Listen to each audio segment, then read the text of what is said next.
Such a nice color on you. Yes, I know. It's the color of your eyes, sweetie. That's why we match so well. We're about to do a podcast. The lights in the New Heights podcast studio glimmered with an unmistakable energy, but tonight, there was an extra spark in the air. The reason?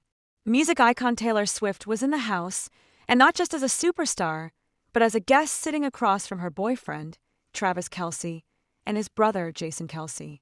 This wasn't just another episode, it was a meeting of pop culture royalty and football greatness. As the microphones came alive, the anticipation was palpable both in the studio and for the millions of fans already buzzing on social media. Travis, usually composed and playful, was visibly excited.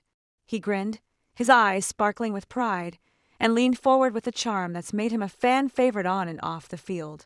"Today is a very special day for New Heights," Travis began, "because we have a guest that I bet everyone wants to hear, and I want to hear too, Taylor Swift."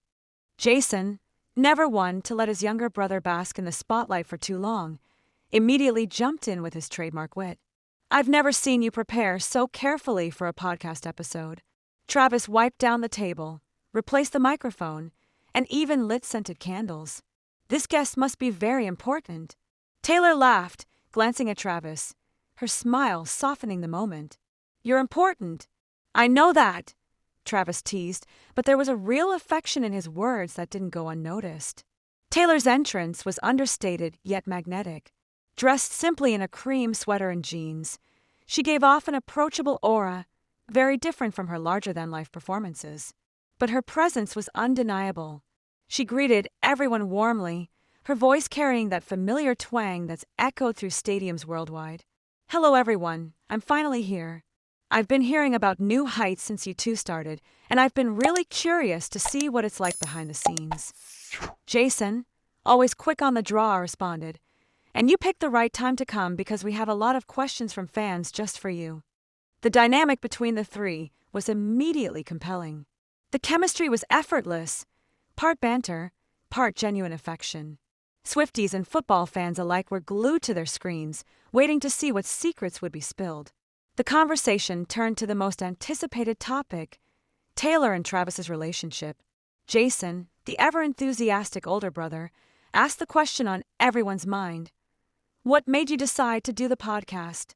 Taylor smiled, her eyes glinting with mischief. "I guess I wanted to see Travis in his real form when he talks to his brother. He's different at home, much quieter. But when he's on camera with Jason, wow, he just keeps talking." Travis rolled his eyes in mock protest. "That's not fair. I'm just saying it to save the podcast from being boring." The audience online was loving every second. Social media lit up with comments.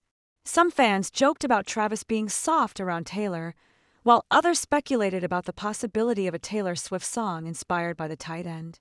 Jason, always intent on keeping things interesting, dove right into the hard-hitting questions. "Taylor, have you ever written a song about Travis? If so, can we expect it on the next album?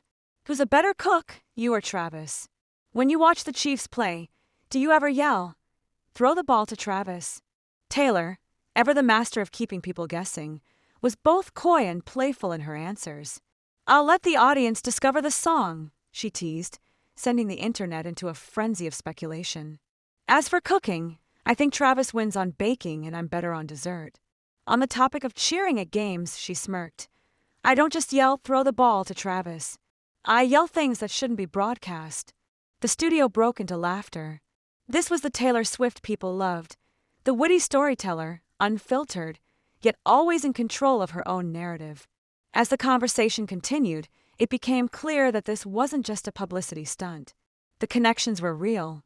Travis and Taylor shared little glances, and inside jokes that spoke of a relationship built on more than just celebrity. Jason, for his part, played the lovable antagonist, always ready to push Travis's buttons, or Taylor's, if he thought it would get a laugh. One of the highlights of the episode came when Travis recounted their first public date. "Man, I was so nervous," he admitted. "I've been in front of thousands of people, but sitting across from Taylor, my hands were sweating." Taylor interjected with a giggle. "That's true. He tried to hide it, but I could tell." Jason couldn't resist. "So, Did you talk football or music? Taylor shrugged. A bit of both, actually. I grew up in Pennsylvania, so football is a big deal. But we also talked about songwriting, touring, the weird things that happen when you're traveling all the time. She paused. It was easy. That's the best way to describe it. The conversation drifted to the challenges of balancing careers in the public eye. Taylor spoke honestly about the pressure of constant scrutiny. You learn to block out the noise. People will always have something to say, but the important part is knowing who you are and who you trust. Travis nodded. That's true in football, too.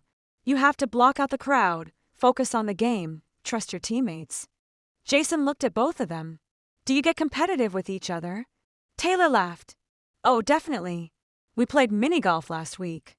Let's just say Travis hates losing. Travis shook his head, feigning indignation. She's a shark at mini golf. Don't let the sweet smile fool you. The episode was full of these little stories, moments that felt both intimate and universal. Taylor talked about her writing process, how sometimes songs come out in a rush, other times they take months. Jason asked if any lines were inspired by football. Taylor winked. There might be a lyric or two about touchdowns. The brothers also shared stories from their childhood. Jason revealed that Travis was always the showman in the family, always performing, always trying to make people laugh. Taylor listened, clearly delighted by these glimpses into Travis's past. There was a lighter segment where they read out fan questions. Some were silly. Would you rather fight one horse-sized duck or 100 duck-sized horses? Taylor chose 100 duck-sized horses, sparking a debate about tactics. Others were more heartfelt, like, what advice would you give to people afraid to chase their dreams? Taylor's response was thoughtful. Don't let fear dictate your choices. The best things in my life have happened when I stepped outside my comfort zone. Find your people, believe in yourself, and don't be afraid to fail. Travis added, and have fun along the way. It's easy to forget that. As the episode drew to a close, there was a sense of having witnessed something special, not just because of the star power, but because of the authenticity. The banter, the laughter, the honest moments, they all combined to create an episode that felt like a conversation among friends, not just a celebrity interview. When the cameras finally stopped rolling, Jason summed it up best. Well, that was one for the books. Thanks for coming, Taylor. You've officially survived new heights.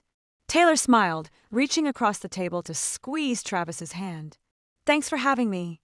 Now I know all your secrets. Travis grinned. Not all of them. As the studio lights dimmed, fans everywhere knew they'd gotten a rare look behind the curtain, not just at Taylor Swift the superstar, but at Taylor Swift the person. Paired with the down-to-earth Kelce brothers, she was charming, funny, and refreshingly real.